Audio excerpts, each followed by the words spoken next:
Congratulations on purchasing a Polaris carpet cleaning machine.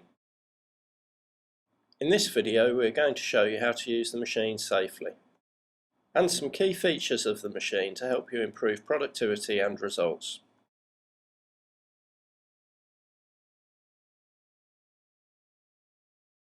Before starting to clean, you must put out warning signs to let people know you are working in an area.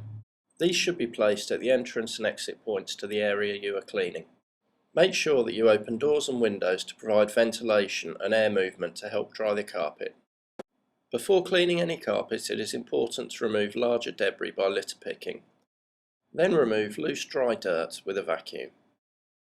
This will allow you to produce a better result and will help protect the Polaris from damage. For more information on how to vacuum a carpet, please view the UCS or 470 videos.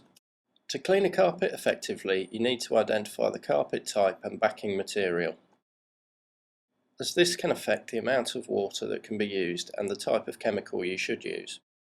To identify the carpet type, either find a loose fibre or carefully remove one from an edge.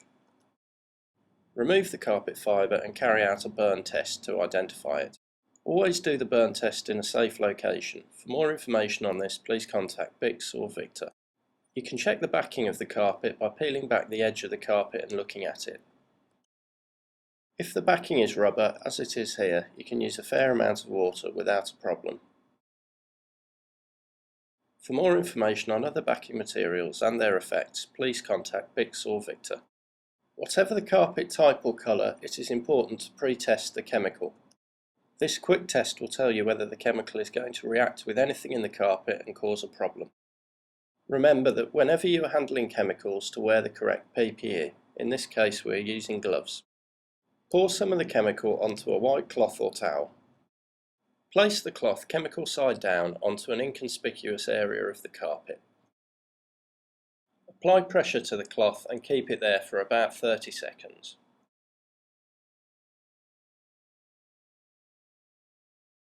Then turn the cloth and check it for colour transfer.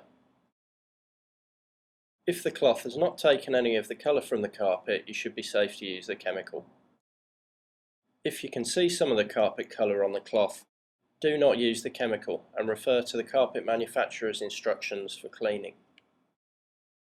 As you can see, there is no colour transfer, so we are safe to use our chemical.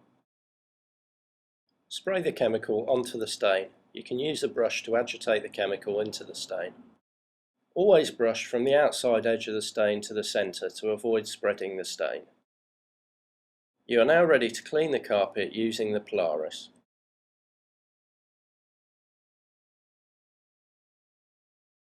The first check for electrical safety is to look for a valid PA test sticker. It is usually found next to the cable inlet. If there is not a valid PAT sticker on the machine, do not use it and report to your supervisor. Carry out a visual check of the machine to make sure it is not damaged. Make sure that you check all of the hoses and pipes for leaks. Making sure that the tanks are empty and you can safely do it, tilt the machine back to check the brush and the vacuum slot. Ensure that the brush is clear of debris such as hair and make sure it turns smoothly. Check that the vacuum slot is clear of blockages and not damaged, as this will affect the suction. Before and after use, it is vital to check the cable for damage. Lift the cable from the machine and using a cloth to clean as you go, check the cable for damage. Run the cable through your fingers to feel for signs of damage. Finally, check the plug has a fuse and the pins are straight. If you find any damage to the cable, do not use the machine and report it to your supervisor. Internal wires visible through the outer casing of the cable are extremely dangerous. Do not use a machine with damage to the cable. Report it to your supervisor. Check that the plug has a fuse and does not smell of burning. Now check that the pins are straight. If the pins are bent, do not use the machine. Remember, the Polaris is often used where there is water. Any damage to the cable could be deadly.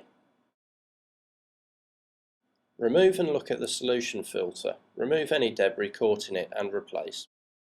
This filter is important as it prevents any debris entering the solution tank that could block the jets.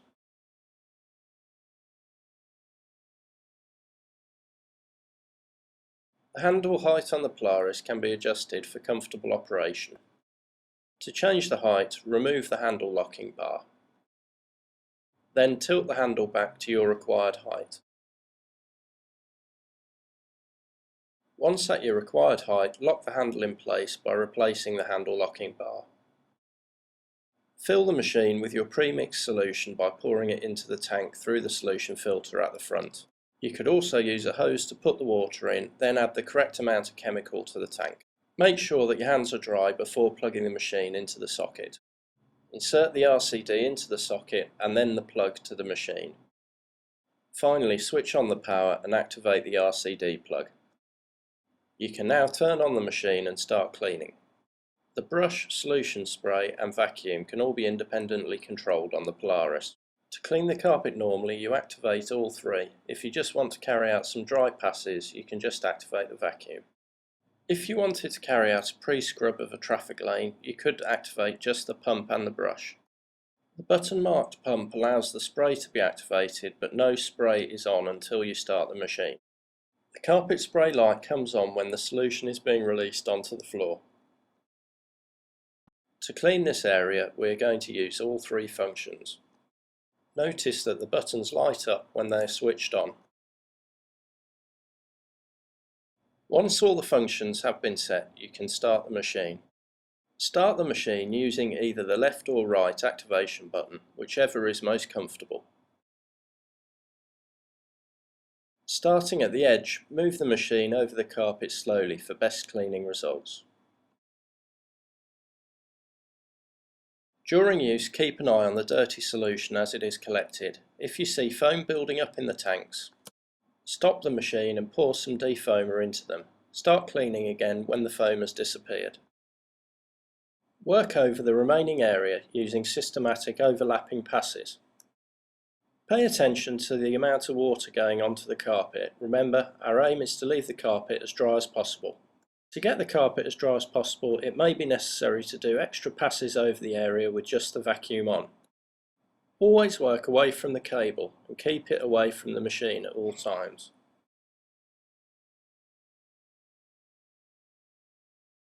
Once you have finished, unplug the machine and recheck the cable for damage.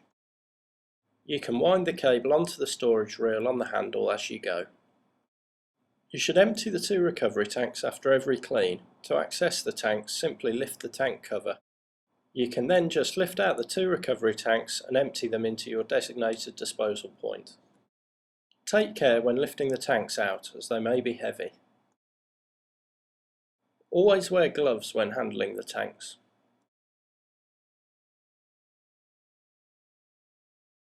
Once they have both been emptied, put the tanks back onto the machine. It is a good idea to leave the tank cover in the open position to allow air circulation in the tanks and help prevent odours. You should also empty the solution tank after every use. To do this, just unclip the solution tube from the side of the machine and let the solution flow into your designated disposal point. When the solution tank is empty, be sure to securely fasten the solution tube back to the side of the machine. This tube is also a solution level indicator. When you can't see any solution in the tube, you need to fill the tank. You can now safely place the machine back in your storage area. Once you are happy that the carpet is dry, remove warning signs and close any windows you opened for ventilation. We hope that you found this film useful. If you have any questions about this machine or you have a problem with it you cannot solve, please call the Victor Service Department on 0121 765 2353.